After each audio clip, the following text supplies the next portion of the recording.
This week, we've been monitoring the incoming storm. Starting this morning, our crews proactively started pre-treating all roadways, bridges, and culverts to get out in front of the event. We anticipate this operation to continue into tomorrow. Once we get into the weekend where we're expecting the winter weather, our teams will be on standby. We'll then transition into a 24-hour operation in which we'll be running two 12-hour shifts, morning and evening. At that point, we'll monitor the weather conditions, we'll monitor forecasts, any precipitation or roadway accumulation. At that point, we'll adjust our response as needed. If that involves applying roadway salt to treat any potential ice spots, we'll continue focusing on problem areas. We also prioritize these based on the route classification. Our minor, major thoroughfares, our priority ones and twos. We then get into our collectors, residential collectors, and finally neighborhood streets. Questions for Alfred? Obviously, with an ice storm, the best thing is for people to stay home, but how important with these forecasts is it for people just to stay home, to not be out there so that emergency crews can work and that people stay safe because of these conditions? No, it's a great question. Very, very important. It gives our crews an opportunity to fully treat those roadways and really just having that public space to get down those pre-treatments. And once we're in the storm, any sort of salt or other applications we need to put down. Are you guys using salt right now, or is it brine? What's the kind of mixture going on the roads right now? Yep. So right now we're just going with the salt brine as the pre-treatment, although it does include roadway salt with the water to get to that certain salinity that we use. Right now we're only doing a liquid pre-treatment. I'm Nick Delacanal with WFAE. I read ahead from the TV stations, I think that NCDOT was having trouble with supply, I guess, with the amount of salt. What is the city seeing? Do you guys have enough salt? How much do you have? And is that a concern? Yeah, as far as CDOT, we're fully stocked with salt across the department. We have 5,000 tons on hand spread across our various facilities. We also have salt orders on standby in the event we need to replenish. How many trucks do you have? We have 32 assigned trucks on our assigned routes. And those are all plows as well? That's correct. They come equipped with plows and spreaders. Hi, my name is Neon. I'm with WSOC. I'm wondering, with the forecast that we're seeing now, it's going to be mostly ice. Does the treatment, does the plan for you all, does that change? It does, and really ice can be dangerous. So if we do see an accumulation of ice, that's when we'll change our application, apply roadway salt. But again, it really depends on the accumulation, the existing conditions, the roadway temperatures, things of that nature. And so as far as, we were talking about wintry mixes, so when ice, they say it's a little more dangerous. So would you say that you're ramping up your efforts? What does it look like as opposed to something that may not be as dangerous as an ice storm? So at all times, we have a snow and ice plan. So depending on the type of precipitation or conditions we see, we'll pull from that plan what our response looks like. And at that time, it's going to be an all hands on deck, like I mentioned, 24-hour operation, make sure we have our road safe. The city of Charlotte has a lot of transplants in this community. You know, people from up north, from Massachusetts, New York, and everything, that might think, you know, it's a snowstorm, we're very used to this. What would you like to say to them about what's different from what we expect down here in the South versus what they might be used to with a big snowstorm up north? You know, at the end of the day, safety, that's our primary focus. We just want to make sure we're able to get in, do our jobs, keep the road safe for emergency services, things along those lines. But sometimes roads can't be cleared as quickly as they are in the Northeast because I assume you have less plows than what Boston would have. Is that fair characterization? I think that's a fair assessment, but based on what we have and the type of weather we experience here, we have more than enough to respond. BTV? Yeah, I wanted to know, you're doing the main roadways. What should people do in neighborhoods when it comes to clearing some of that ice? So neighborhood streets are on our priority list. It's just a matter of time before we get there. Again, our primary focus are those priority routes, ones and twos, our major minor thoroughfares, those collectors, and then we start working into those residential streets. So we'll eventually make it to those. Sam you guys have any questions? Nick? Go ahead. I was just curious, like, which roads and conditions do you guys see as being the most dangerous in these types of ice events? Are these like bridges, overpasses, or side streets? Yeah, so your bridges and culverts, those are always some of our top priorities. Any other isolated or elevated areas in which shaded areas as well that may not get that melting power as quick as some of the other streets. Alfred, can you talk a little bit about like that prioritization? So what makes a priority one, what makes a priority two? Yeah, of course. Priority one, that's going to be a major thoroughfare. Priority two, a minor thoroughfare, and those are street classifications generally characterized by the width, number of lanes, the volume of traffic, speeds on those streets. So like a South Boulevard, Park Road, one of those two or one? Those are going to be a priority ones. When it So- comes, oh, sorry. So is the NCDOT gonna take care of the interstate? That's correct. When it comes to a snowstorm versus freezing rain in the forecast, how are you guys, is there anything you're doing differently with that? I'm sorry if this was already asked. Oh, good question. If we see snow, which again, we prefer snow rather than ice, that snow tends to melt a little bit quicker. We'll use plows to clear the lanes so we have a clear traveling path. So again, our response type may change, but the overall approach is the same. And with the freezing rain, especially with the temperatures continuing to be cold, what might that response look a little different? Again, just that 24-hour around-the-clock response where we have crews out constantly monitoring the roadway conditions, the roadway temperatures, the accumulation, how much is actually sticking. So again, it's just that all hands on deck around-the-clock response. How does the timing of when the storm would hit affect what you guys do, whether it hits in the afternoon or late in the evening when it's colder? How does that affect what you guys do? So again, we're on the 24-hour operation, so we'll have two 12-hour shifts covering the morning and evening. So again, our job is just to monitor those conditions, the forecast, and once we do get into an event and start experiencing any weather, we'll jump into action. Do you have any message to the public? Say they do have to go outside for some reason, they can't stay in, maybe, you know, they need to go out. How can they help you all? Anything that you want to let people know? Again, just everyone stay safe, stay aware. If you do see emergency vehicles on the roadways, obviously be cautious of those. If you see our crews or NCDOT trucks out, there's usually a distance we like for a vehicle to be behind us, 100, 200 feet. So just some general standard practices to keep everyone safe. Well, I had a similar question. It's like, what can residents do right now to actually help your operations? Is there anything? Again, I think just staying tuned in, staying up to date on what the conditions are, what the guidance is at the city, state level. I think that'd be very important. Would you encourage people to be doing their own pre-treatments as well, salting their driveways, sidewalks, things of that nature? So he's in charge of roads. So Well, hey, do people need to move their cars if they're parked on like neighborhood streets? Is that helpful, or are there other things that people can do? Yeah, that could be a benefit, and we have some measures in place if we need to communicate out to the public, especially in the uptown area, if we need to put in place parking restrictions to allow us to come in and clear some of that accumulation. All right. Alfred, good. Laura's up next. Thank you.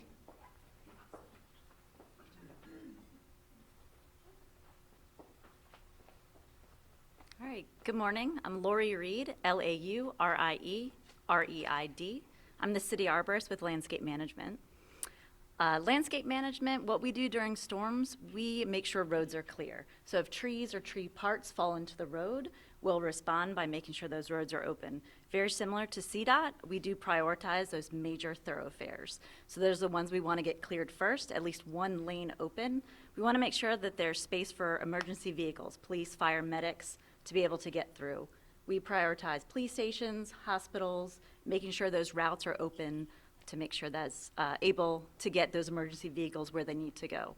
Our neighborhood streets are a lower priority, but we do want to make sure that we do get to everything as soon as possible. During this event, what we're going to do this weekend, just like we do every single weekend, we have a 3-person crew on call. So from 3 o'clock every day until 6:30 the next day, we have 3 people whenever something falls into the road. If a road is blocked, it's important that people call 911. That is an emergency. We will then get a message. We will dispatch our crews out there to look at the situation, see what equipment's needed, and get that cleared off. So that's how we're going to be operating moving forward with this event. Our tree maintenance supervisor, Josh Merwin, he's here if y'all want to ask questions specifically to him today, but he's going to be the on-call supervisor and will be managing the event over the weekend. We'll continue our cleanup efforts into next week as well. So people should expect if a tree part does fall in a neighborhood street, if there's a lot of damage throughout the city, that is going to be prioritized, but that will be a little bit later, making sure we get those major thoroughfares cleared first. If we need to move quickly, if we have a lot of calls, sometimes we will cut and clear the road and put the debris behind the sidewalk. We will come back in some instances and pick it up. It just depends on the size of the event. People, again, if a tree is down in the roadway, blocking the road, 911 is the correct call. If it's on the sidewalk, if it's in someone's yard, if it's on the grass strip between the street and the sidewalk, that's not an emergency. They should call 311 and report that, and we will make sure that gets cleared during normal operation times. So also when a tree goes down, someone's power lines are hit, is that a Duke call that as opposed to calling you guys? Yes, well, you still should call 911 if it's in the street, but if any kind of power line is involved, you do need to call that entity. So if it is power, call Duke Energy. If it might be Spectrum or AT&T, if it's the lines below the power lines as well, and they will dispatch. Our crews, we cannot clean up anything until that utility line is mitigated. So if you call us, we will inspect, we'll see that it's come through, and we'll continue to inspect until we see those utility lines are back up and the area is safe. For people that are still not very used to ice storms and Yeah. everything, what are some of the biggest things between a normal snowstorm versus what we might see with this freezing rain, and what do people need to know Yeah. about just the dangers with trees when it comes to that? Sure, yeah. So ice will definitely add a lot of extra weight to those branches. So when we get over about a 1/4 inch of ice on those branches, the small twigs, they will break. Once you start getting up to a 1/2 inch and greater, you're going to get larger branches that are going to start to break. If a tree has any kind of root issues, if it sits on there for a long period of time and we get winds, we could potentially get whole tree failures as well. It's really important that if people see a tree down, it might be your first instinct to go inspect it and see what's happening, but you don't know if there's any utility lines involved. So it's really important to leave those trees alone and call someone to deal with it. Sometimes we'll get people that want to help out and use their chainsaws and help us. It's really important to let professional arborists do it. When trees fall, they're under a lot of tension, and if you cut the wrong space, it may spring back in a weird way or roll. So it's really important to allow this cleanup to happen by professionals that are out there. You said you have 3 people for regular weekends as opposed to just also this weekend on call. Yes, every single day we have 3 people on call. So have you thought about adding more since there's the probability of having more stuff down? Yeah, so what we do is right now we're going to stick with our regular on-call, and as those calls start going in, we look at the volume and see how much is there, and then we start adding staff to that. So we have 5 inspectors that we regularly during every single day that do regular inspections. We can call on them. We have 12 people on our tree crews, so we can call on them to do more inspections. It's very easy to ramp up. And then at Landscape Management, we are all essential personnel, so every single person in this building can do inspections, can help out. So we have the ability to ramp up and get as many people as we need. Is there anything that you all are doing right now to prevent preventative measures? You talked about the roots Yeah. of trees and things like that. Yeah, so we estimate that we have about 250,000 trees in our right-of-way inventory. So it would be difficult for us to go ahead and do some kind of mitigation this close to the storm.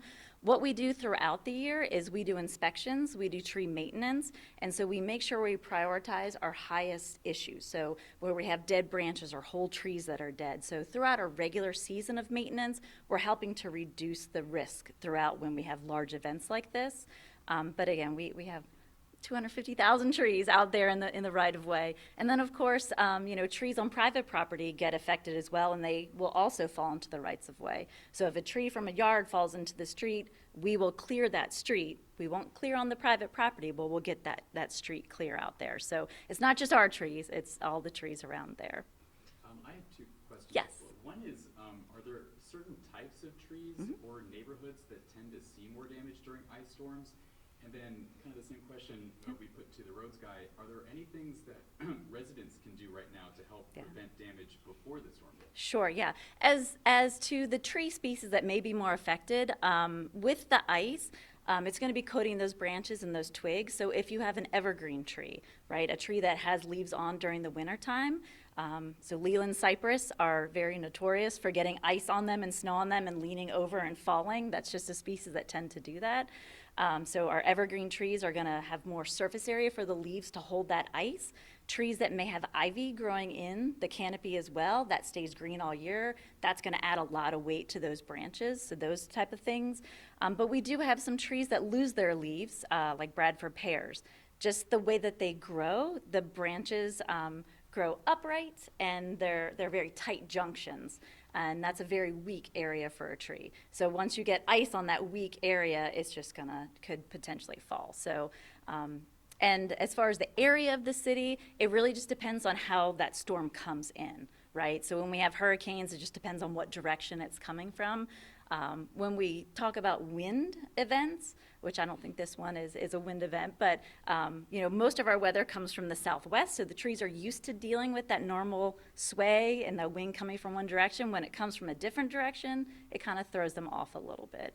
But this ice event is extra weight on those branches and in weakened areas. So dead branches, areas that have weak attachments to the stem, trees with roots that may be rotten are going to have more of an issue. Does that answer your question? Yeah, and then what- You had 3 parts, so I just want to make sure I got everything. Well, Sorry. And then, is there anything that residents can do right now Yep. to help prevent damage before the storm? So it's really close to the storm. A lot of arborists, private companies, they're probably getting their crews ramped up right now and trying to get things together like we are. We're getting our trucks ready, make sure we have fuel, make sure we have chains, make sure we have bar oil, everything we need for this event. So they might be preparing for that. It's really important if you know you have a tree that may have a dead branch, you might not be able to get someone to come out and mitigate it before Saturday. It's Thursday, so it may be a little bit difficult. I always tell people with your trees, you should just be aware of what they look out through the entire season, not just the couple days before a storm event comes through. Making sure you're taking care of any dead branches, any disease that might be on that tree. But after that storm comes through, in your yard, be very careful. Look up, look down, look everywhere. There might be a branch that is broken off but is hanging up in there and could potentially fall down. If you're not comfortable with assessing what your tree looks like, if there's damage to your tree, International Society of Arboriculture, you want to get a certified arborist out there to look at that tree, to make an assessment and determine what mitigation you might need to do. Some trees might be okay if with a little bit of branch breakage. Just depends on how bad the storm is. It may be a complete loss, but have a professional out there. One thing I always like to tell people, certified arborists are not knocking on your door looking for business, all right? So just be aware of that. If someone does come on your door and say, hey, I'm doing work in the neighborhood, vet them, see who their company is. You can look them up. treesaregood.org. You can verify their credentials and make sure they are a certified arborist. Again, you just want to make sure you have the person that has the right skills and the right knowledge to do work on those trees. Lori, can you talk about the website? Yeah, sure. So we do have a website, charlottenc.gov/storms. It's on the handout that I gave you. If you don't have a handout, make sure you get one at the end. We have an interactive map on there. So if you look at our map, it'll show you where we've received calls from 911. So the red dots are going to be we've received the call, but we haven't gotten to it. When it turns green, it means we've mitigated that issue and that area is clear. So you can look at that throughout the storm and see where things are popping up. It's public. Any resident can look at that as well. Sometimes I do that when I'm driving in the morning just to make sure roads aren't still closed. So it's very easy. It has a lot of really good information on there about storms as well. So a lot of good information out there. Thank you. Speaking of that, can you talk about from the time you guys get the call Mm-hmm. to the time you guys might be able to get out there, given the fact that the probable ice on the roads Yep. and everything else, what time frame can people expect for you guys to actually show show up? Sure. So it's really important when people do call into 911 to give as many details as possible, to tell if the road is fully closed or the road is blocked or the branch is on the sidewalk. So for this particular event, we're really going to be prioritizing things that are in the road and getting that roadway clear. So if someone calls in and says a branch fell on the sidewalk, we're probably not going to go out and inspect until next week. So really important to give as many details, as much information. So we'll look at that and prioritize where it is. So our safety is very important. We have very heavy trucks that are going out there. We want to make sure our crews are safe. We will not just be randomly driving around looking for issues. We're going to be responding. So it could be several hours before we get out there. When the police do call us, we do work with dispatch directly. So when you call 911, we are alerted immediately to where it is, and then we can talk to dispatch and get more information from the officer on the ground, and they can let us know when we need to get out, if it's really, really critical. But like Alfred was saying earlier, really encouraging residents to stay off the road is really important. The less people traveling will be better for their vehicles to be able to get around to mitigate any issues and for us to be able to get around. But there will be other arborist companies out as well taking care of down material. So it's not just us at the City of Charlotte. So just try to stay off the roads as much as possible. Laura, you, I'm sorry, continue. You guys have anything? Observer? Yeah, so you said if, of course, it falls on city property, that's when you'll respond. Say somebody has a tree fall in their yard, Yes. private property. Yes. What should they do then?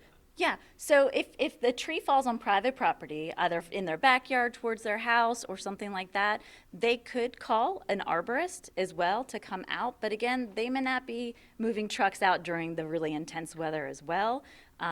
If it does fall on their house or it falls on like a utility line in their backyard, utility line, of course, call Duke Energy, and they will come out and make sure that they get that off the line. Duke is going to be very busy as well. Sometimes trees do fall on lines, sometimes the ice, weighs those lines down enough, lots of different issues. So if power does go out, if people can be patient, I know it's not comfortable, but be patient as possible. If it does fall into your yard, you may call somebody, but they may not be able to get to you until the next week. Again, being really careful whenever there's a tree down on the ground.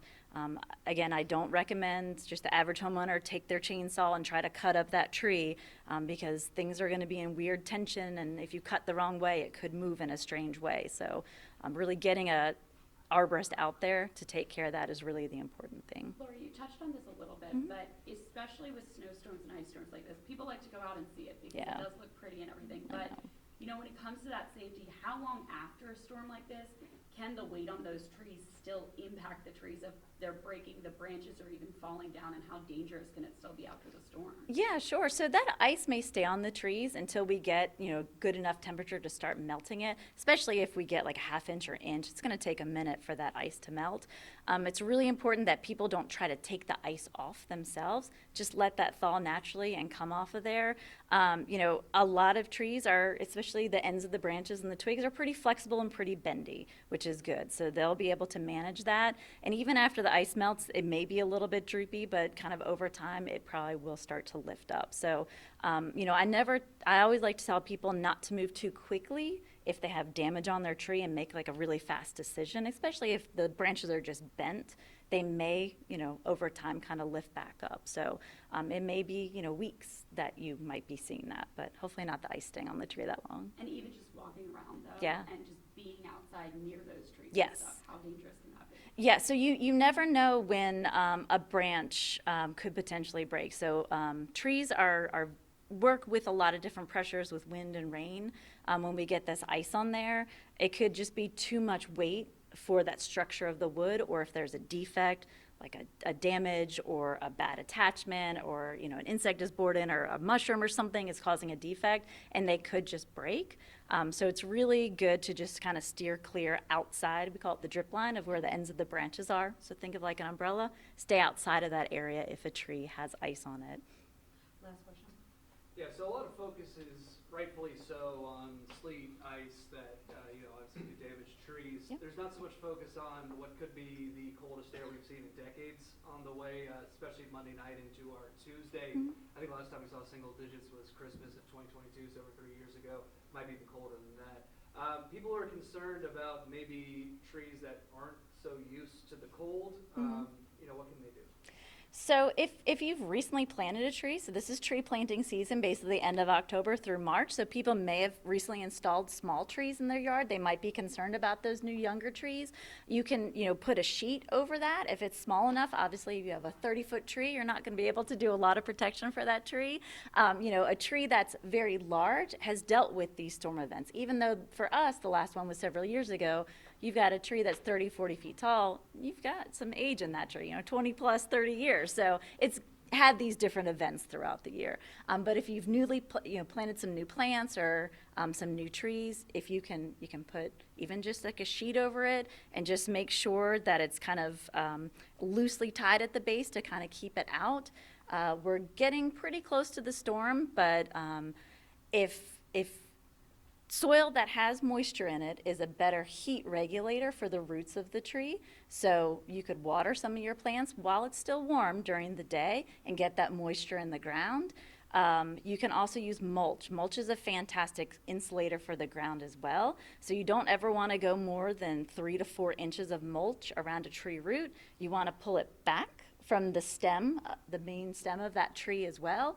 But that's going to be a really good insulator for the soil, holding in that moisture and holding in that heat and helping those roots as well. So that's a very easy thing that people can do, is get some mulch out on top of their plants. If you have tender plants, I have a lot of butterfly-friendly plants in my yard. So a lot of those, thankfully, are kind of died back for the year, but I have a couple evergreen ones. You could put some cover on them if you really wanted to. Yes, Sandra? All right, and if you haven't given your email to Anna, wave in the back. Waving in the back. We have a B-roll library that we're gonna send out of our salt trucks, our plows being worked on, everything that we did for storm prep months ago, as well as leading into this week. Okay? Yep. Cool. Did Thank I get you. everyone's questions? Okay, all right. Thank you so much. Thank you.